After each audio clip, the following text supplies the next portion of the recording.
Good morning. I'm Reverend Jessica, and I'm the lead minister of this congregation. Welcome to Whitebear Unitarian Universalist Church. Leading the service with me today are Reverend Jack, Kaz, Amy, Kathleen, and Tim, and Aaron is in the back holding down all things tech. Welcome. Welcome on this annual Sunday where we honor and lift up those who have died in the past year. We gather in this space with joy and grief interwoven. However your heart is feeling today, welcome. May you know deep welcome and belonging in this place in this new year together. We welcome 2026 knowing we are in this together and you are a part of that. To share a request for today's meditation, please place it in our meditation bowl, which is in the Soul Work Center. Thank you for trusting us to hold your joys and sorrows. Many people come bringing hearts that are hurting, seeking, and curious. So we ask you today to hold all your applause until the end of the service, to allow each of us to sink into the present moment. And welcome visitors. We are so glad that you are here with us today. If you want to know more about us, feel free to stop by the Welcome Center in the atrium. If you are visiting with children, know that they are welcome to remain with you during the service or join us in Children's Chapel after the time for all ages. We'll sing them on their way. If people of any ages get the wiggles, you are welcome to find things to interact in our Soul Work Center over here. And additionally, our nursery care is provided for those under the age of 3 at each service. As always, we welcome the noises, movements, and mirth that little ones bring to our services. Welcome to our church. Together we grow our souls and serve the world in love.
Come in. Come into this place which we make holy by our presence. Come in with all your vulnerabilities and strengths, fears and anxieties, loves and hopes. For here you need not hide nor pretend, nor be anything than who you are and who you are called to be. Come into this place where we can touch and be touched, heal and be healed, forgive and be forgiven. Come into this place where the ordinary is sanctified, the human is celebrated, the compassionate is expected. Come into this place. Together we make it a holy place.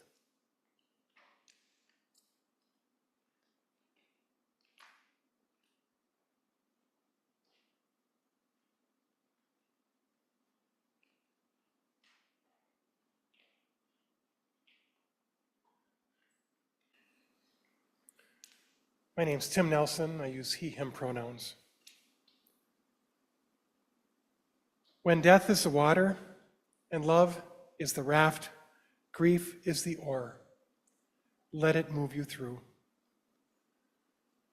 These words from Alex Klingenberg fit well with the theme of our worship today. Grief is a common denominator of what it means to be a human. It results from loss. There's not a person here in this space or who's gathering with us online that hasn't or won't experience some form of grief in their life. The death of a loved one or pet, a change of a relationship, a move to a different home, a loss of a job, a change of physical ability, loss of hopes and dreams, loss of feeling safe and secure. With every loss, with every change, grief is there. Some of us may wish to shortcut grief, to bypass or avoid the depth of feelings that can seem overwhelming. Maybe you, like I, would like to just have the whole thing go away. But most often that's not how it works. Right when we think we may have put loss in our rearview mirror, a song or a scent or a season ushers us back into grief. At our house, it often happens this time of year. New Year's Eve is the anniversary of my mom's death, and New Year's Day is the anniversary of Margot, my wife's dad's birth. So death and birth, right, commingled there. While the rest of the world celebrates as they should, we think of our parents, all of whom have died. Those anniversaries are days when the absence seems transformed into a deeper presence, blinding and beautiful, all at the same time. And no matter how much time passes, the grief remains. How we respond may change. The impact on our daily life may change, but the reality is that grief is still there. When death is the water, and we might add, when loss is the water, or when change is the water, and love is the raft, grief is the oar. Let it move you through. Lean in, paddle deep, trust your instincts, and let yourself be moved. I light the chalice today with an invitation to hold space for grief in all of its forms, remembering that our rafts do not weather this experience alone. We are actually in it together. May it do its work in us.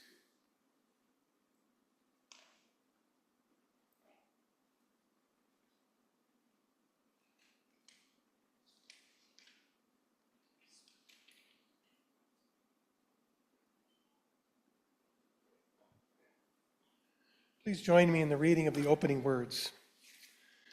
Love is the spirit of this church, and service is its law. This is our great covenant, to dwell together in peace, to seek the truth in love, and to help one another. Please rise and body your spirit for our opening hymn, number 101 in our gray hymnal, Abide With Me.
So this morning, I'm going to actually invite the children to stay seated for this story.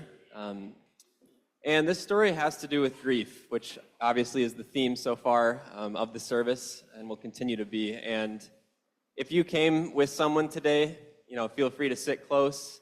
If you're just by yourself, just think of a loved one. This story can bring up some hard emotions, so I just want to acknowledge that.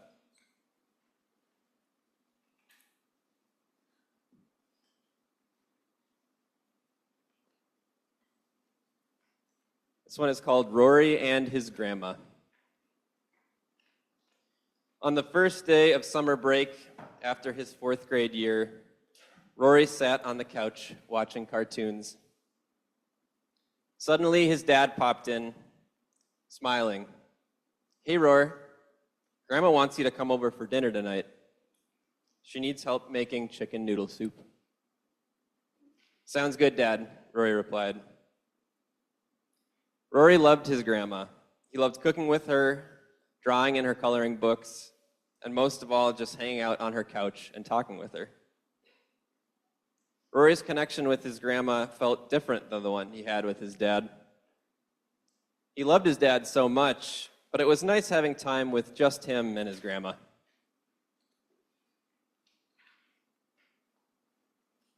She would poke fun at Rory's dad, too, making fun of the way he showed up to the airport way too early, or how into his perfectly mowed lawn he was. She made Rory laugh a lot. They had so many great conversations and cooked so many yummy dinners throughout the years. Over time, though, Rory noticed that Grandma's memory was starting to get worse. She couldn't remember what she had planned to cook for that night, and she struggled remembering where she had been earlier in the day. This made Rory sad, and honestly, a little bit scared. He let his dad know what was going on. One day, as Rory was getting ready to go to bed and turn his reading light off, he heard a knock on his bedroom door. "Hey, bud, you got a second to talk?" his dad said. "Hey, Dad." Rory's dad sat at the end of his bed and held Rory's hand. "I know Grandma's been acting a little bit different lately, and I know it's been hard on you. I want you to know that Grandma has this thing called dementia. It makes it hard for her to remember some things. And I want you to know that she still loves you so, so much. But you might need to help her just a little bit with the cooking and the meal prep."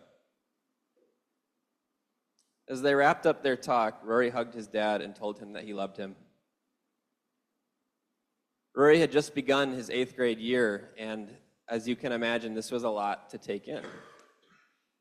He just felt very sad and alone. It felt hard to be around Grandma. It felt hard to be around anyone. One day, he asked his teacher if he could use the bathroom, and he started to cry when he got in the hallway. He cried and cried, thinking about all of his dinners and with his grandma and how things felt so different now. All of a sudden, he felt some arms wrap around him. It was his best friend, Max.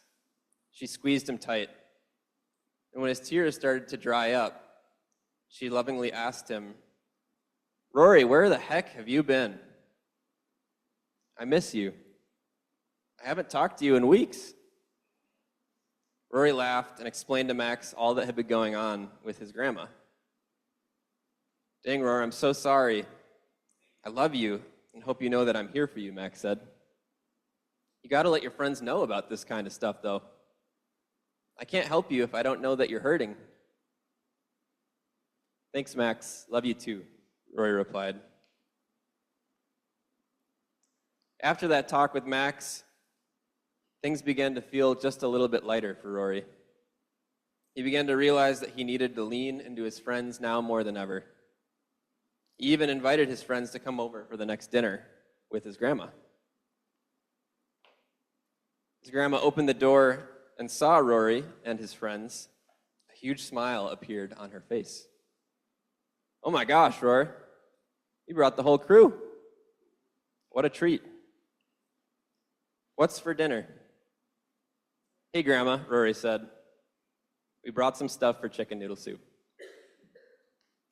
Will you please join me in singing Go Lift It Up as we sing our children out this morning?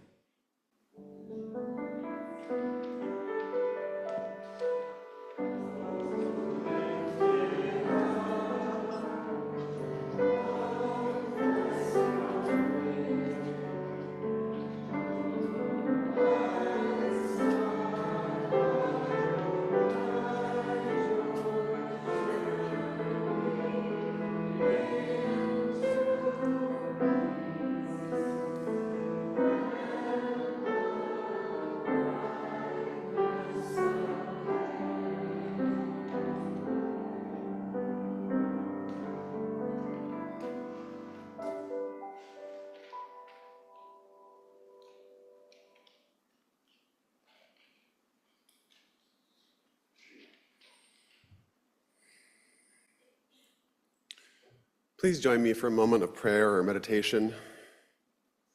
Find a comfortable seat and settle into this space however you need.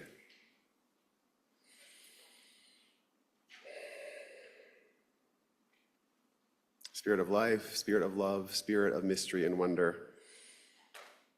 In this new year, we meditate on the qualities we want to embody. We meditate on the stamina required to resist the injustices we see around us. We meditate on the courage needed to do what we know to be right, even when it's hard. We meditate on the empathy needed to better understand our neighbors and friends, and even ourselves. We meditate on the patience needed to approach life calmly and the discipline needed to remove unnecessary urgency. We meditate on the creativity needed to live a life of connection in an isolating world. We celebrate the creativity and intelligence of our human and fallible brains. And this morning, in the midst of the beginning stages of a potential war with Venezuela, we meditate on peace. We meditate on the roles that we must play to build toward that peace. And we pray for all those affected by this current global tension, especially those most affected who are already on the margins of poverty. We meditate on all these things in this time of beginning, in this new year. This morning, we're holding in light and in love all of those struggling with dementia and their loved ones. We have many in this congregation in these categories, and we send them all positive energy and strength. We lift up Sally Niemand, who is recovering from major surgery, prayers of continued healing. This morning, we send light and love to members Wendy Wild and Joe and Julie Wild as their mother and mother-in-law, Shirley Wild, prepares her soul to transition to the heavens. Prayers for the whole family. We have a request from Carolyn DeCoster, who would like us to hold her and her cat Alice in her thoughts, our thoughts. Carolyn had to say goodbye to her on December 23rd. Thank you for providing this space to share my grief.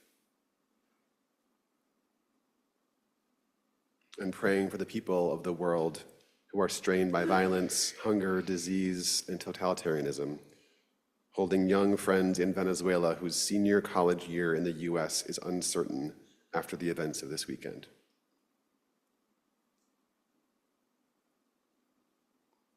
And because there is power in speaking our needs and our concerns out loud, we take just a moment to lift up the people on our hearts and minds this morning that could use a blessing. Please speak them out loud into this room.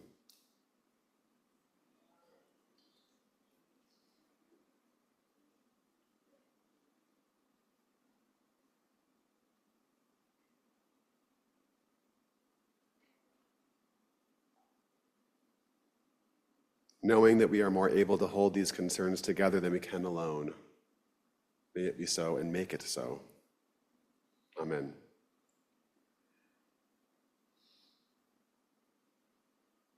Loosen, loosen, baby. You don't have to carry the weight of the world in your muscles and bones.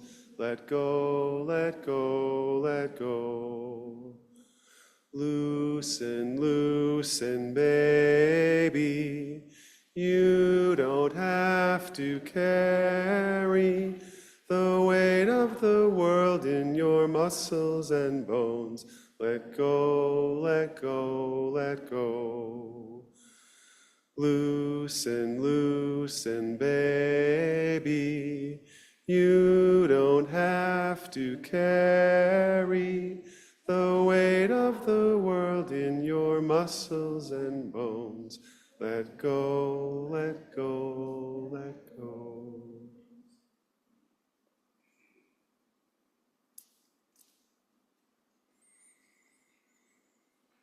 Each week, we collect for our offering plate.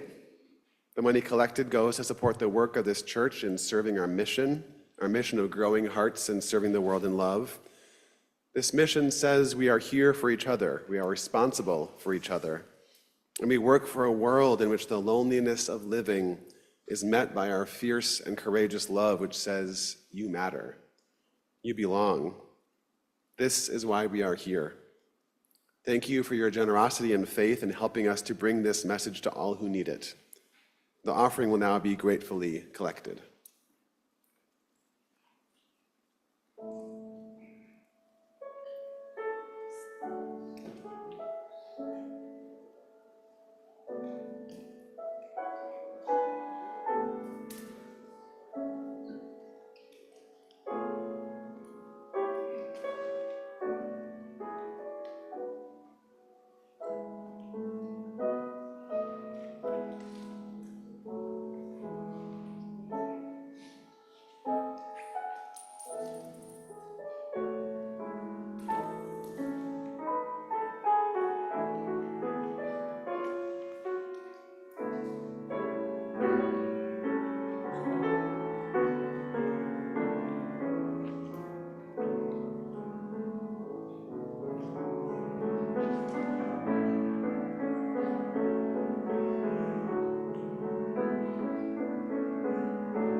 Funeral Blues by W.H. Auden. Stop all the clocks, cut off the telephone, prevent the dog from barking with a juicy bone. Silence the pianos and with muffled drum, bring out the coffin, let the mourners come. Let aeroplanes circle moaning overhead, scribbling on the sky the message, he is dead. Put crepe bows round the white necks of the public doves. Let the traffic policemen wear black cotton gloves. He was my north, my south, my east and west, my working week and Sunday rest, my noon, my midnight, my talk, my song. I thought that love would last forever. I was wrong. The stars are not wanted now. Put out every one. Pack up the moon and dismantle the sun. Pour away the ocean and sweep up the wood, for nothing now can ever come to any good.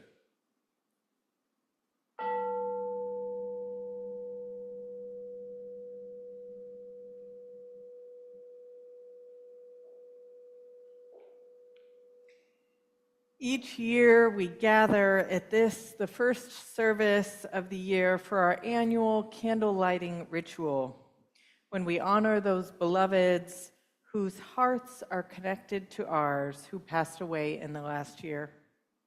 To begin our ritual today, Reverend Jack will read the list of names of beloved members of White Bear UU who died in the last year, and Kaz will ring the bell as I light candles for them.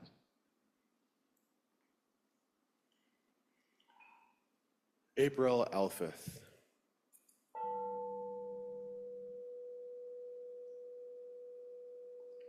Nancy Condon.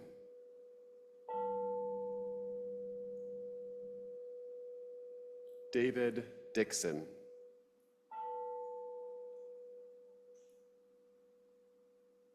Randy Fain.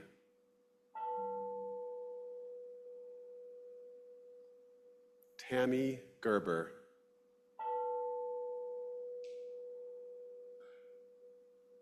Mary Hauser.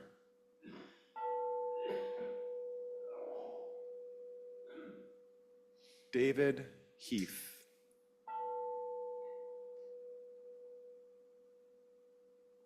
Ray Kolodziejski.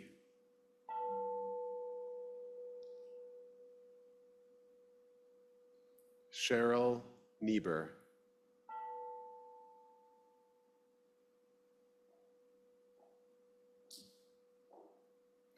John Paquette.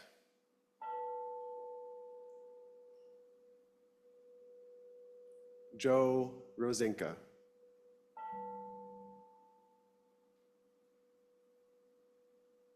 Jan Rupert.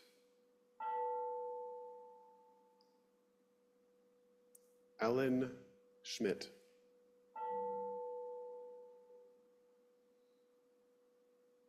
Mary Stilson.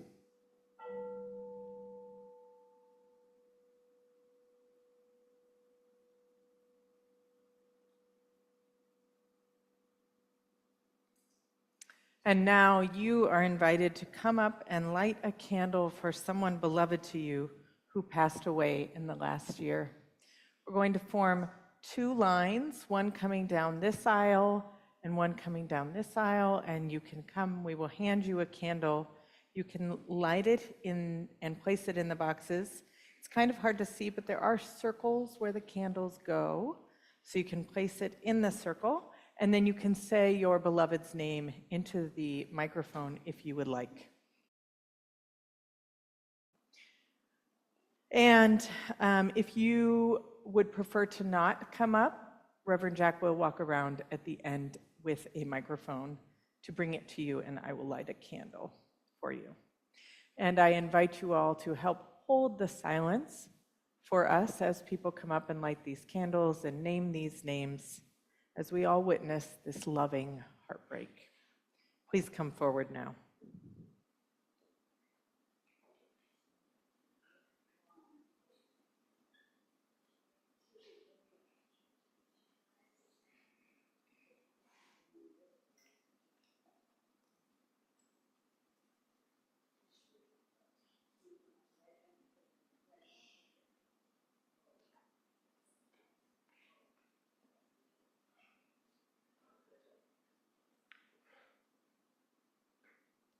Elizabeth Cohn.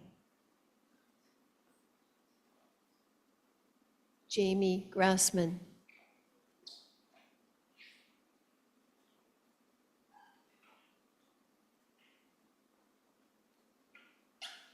Cactus Pena.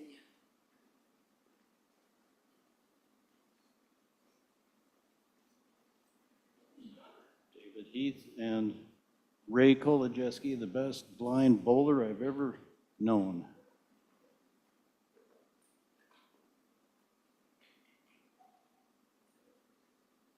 Joe Rosinka, Tina Kainlake, and Ed Weber.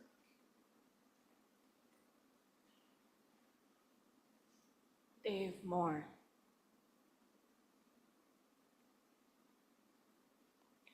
John, Sean, Sohyun, and Dan.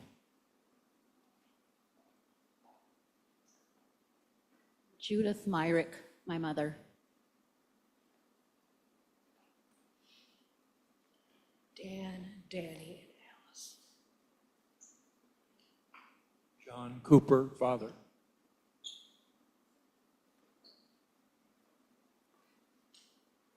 Rick Long. Calvin Vanderlee and Christine Lake.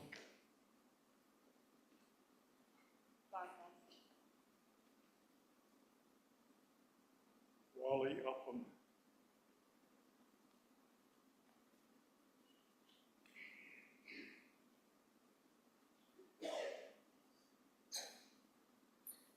Darlene Ashman.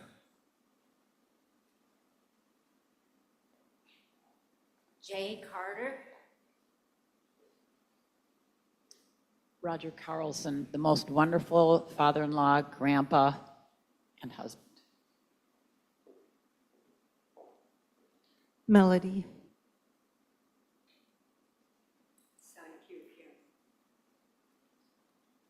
James, Jack, and Ted.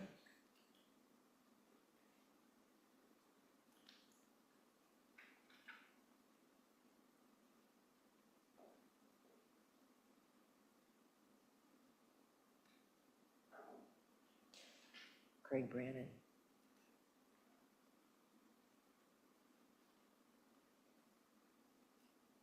Is there anyone who would like us to bring a mic to you to name a name? Peter Hines.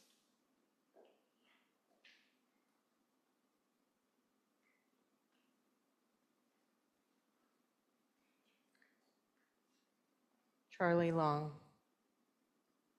and Jesse Larson.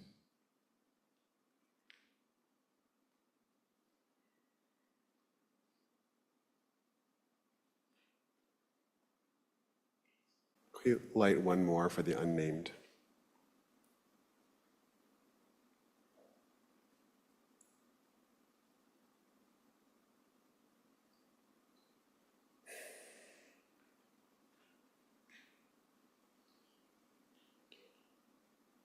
In the rising of the sun and in its going down, we will remember them.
Stop the clocks. Cut off the telephone. W.H. Auden says. Pack up the moon and put away the sun. This is the heartbreak of grief. Grief makes time feel strange, as if it is stopped or slowed. And yet, together, we gather in community to remember that we will still keep finding ways to move forward, to remember that together we learn how to carry the accumulated griefs of our lives. Together in care, we continue to learn the ways that our very souls are shaped and changed, torn and mended by grief.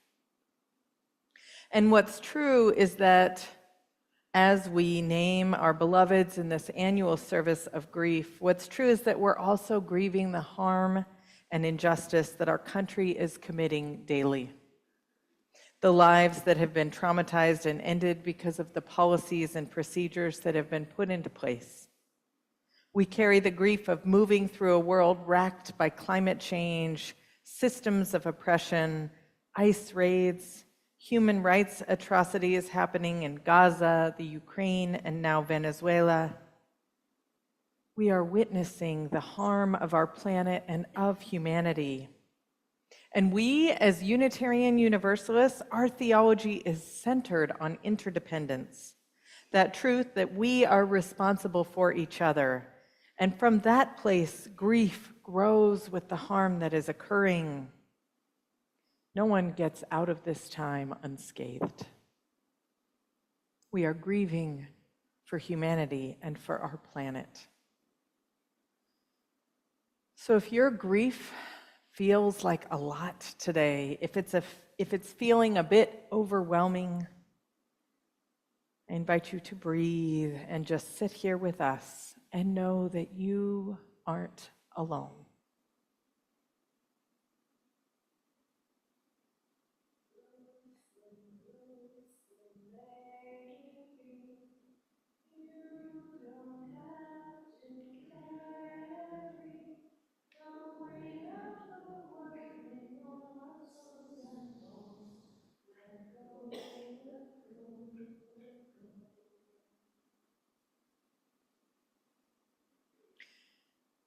Recently, I have been reading the book, The Wild Edge of Sorrow, and the author, Francis Weller, invites us to be apprentices to grief in it. So that book name is The Wild Edge of Sorrow. Reverend Jack lent it to me, and I highly recommend it. So Francis Weller invites us to be apprentices to grief in our lives, to learn from it, to study it, and to tend to it. Because if we don't, if we choose to ignore it or just keep tucking it away in the many compartments of our heart, it bangs at the door. It shows up in our unconscious and our dreams. It shows up in our words and in our actions towards those we love. But if we befriend it, if we tend to it, if we open the door to it, if we learn the shape of it, the contours, the colors, and the shading, we incorporate it into our lives. It becomes another part of who we are, not the whole of who we are, but another part. And we remember that in the tending, it won't always feel like this. Grief is not fixed, and the older we get, the more familiar it comes to be.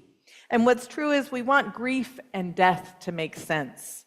We want grief to have a start point and an end point. Anyone else feel like that? Am I done with this by now? No, it doesn't. And we want the death of our loved ones to make sense, to be easy deaths after long lives of meaning and connection. And we know for many that that doesn't happen. And we come to church to say yes to life, to say yes to each other, to try to make sense of the senseless. And when you get down to the very marrow of life, not all deaths make sense. Not all grief makes sense, and yet here it is before us saying, look, here I am. This grief, the shape and feel of it, this is what it means to say yes to life. And when a death is sudden and tragic, the pull of responsibility is real, and for the rest of our lives, our task is to resist that urge, that pull towards creating narratives of what if, and learn how to carry with gentleness the fact that sometimes it just doesn't make sense. Grief reminds us that life is fragile and that this is what it means to say yes to each other, to still courageously love in the face of loss. Francis Weller says the onset of grief following a significant loss initiates a shift in our daily rhythm. We enter into what some cultures refer to as a time of living in the ashes. Among the ancient Scandinavian cultures, it was a common practice for those dealing with loss to spend their days along the fires that were aligned down the center of a longhouse. They would occupy this physical and psychic terrain until they had fully moved through the underworld where grief had taken them. And for most of them, they were there for a year, just tending to those ashes of loss, living in the ashes. Ash speaks to what remains, the barest semblance of what once was. James Hillman wrote, "Ash is the ultimate reduction, the bare soul, the last truth. All else is dissolved." Francis Weller continues, "The soul in grief feels reduced, brought to the place where all other thoughts or matters dissipate into ash." Living in the ashes. So if you are in a time of living in the ashes, we are here to journey with you and to be present with you. This is what matters. If your fingers are scraping the earth, finding the ashes of all that you grieve, we will hold your hands and help you to continue to say yes to life. This community gathered around these sacred candles, holy and sacred communities like this, staving off loneliness, reminding each other that we can witness the losses of our lives together. This is what matters. And as we process that grief and process the losses of our lives, sometimes we get stuck in wanting to make meaning out of the deaths, out of the grief, to feel productive with our grief, as if there is one right way. Spoiler alert, there isn't. And you don't have to feel productive in it. And I'm here to remind you that living in the ashes is just that. It's asking each day, what is grief asking of me?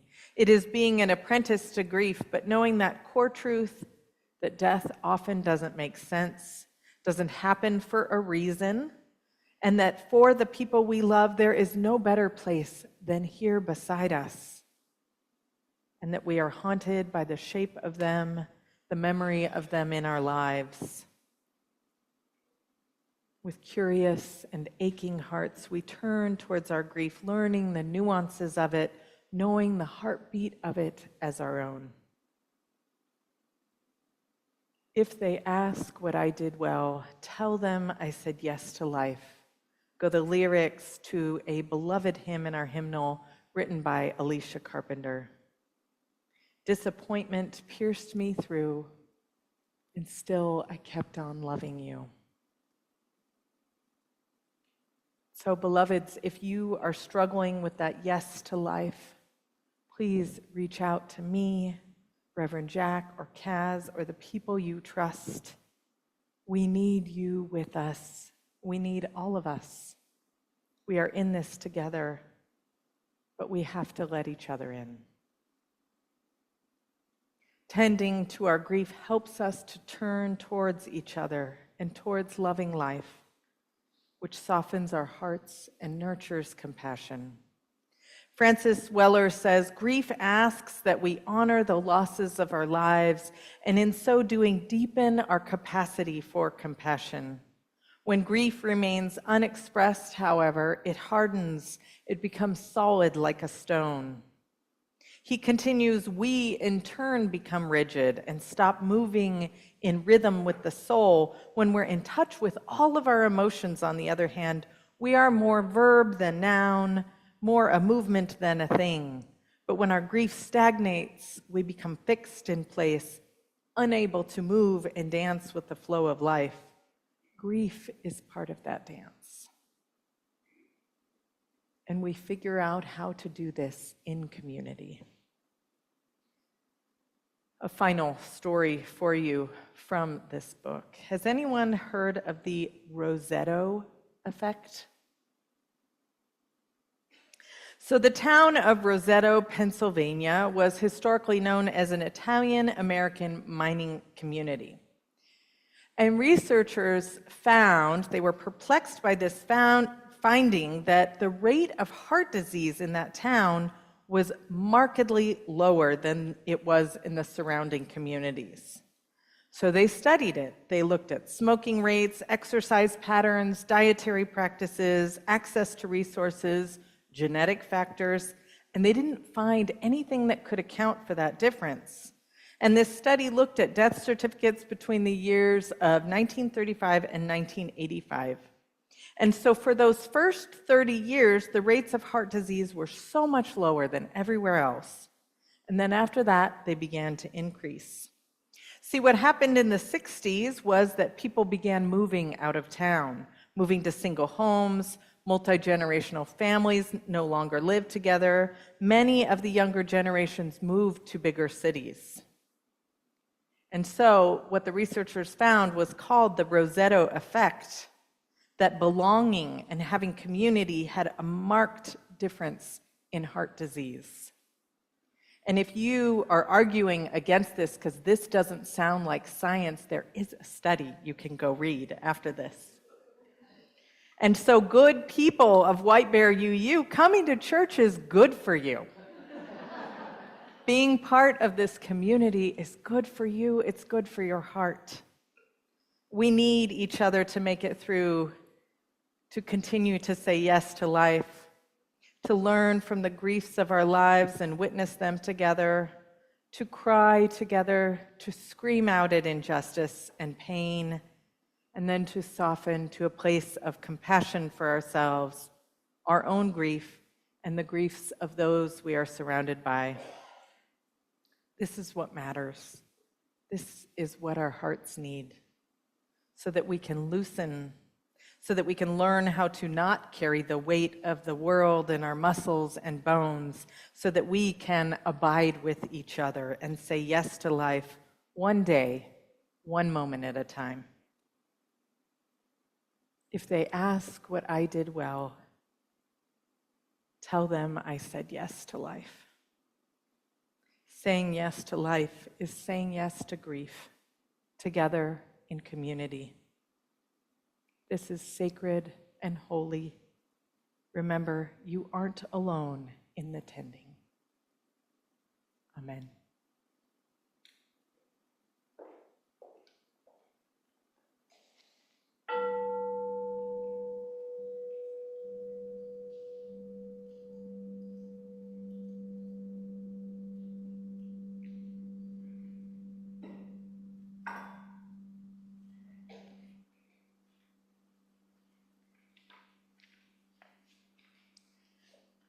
Please rise in body or spirit for our closing hymn, number 6 in the gray hymnal, Just as Long as I Have Breath, and stay risen for our benediction.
For our benediction today, you're invited, if you feel comfortable, to place your hands on your heart, cast your eyes down or close them, and receive these words that are meant for you today.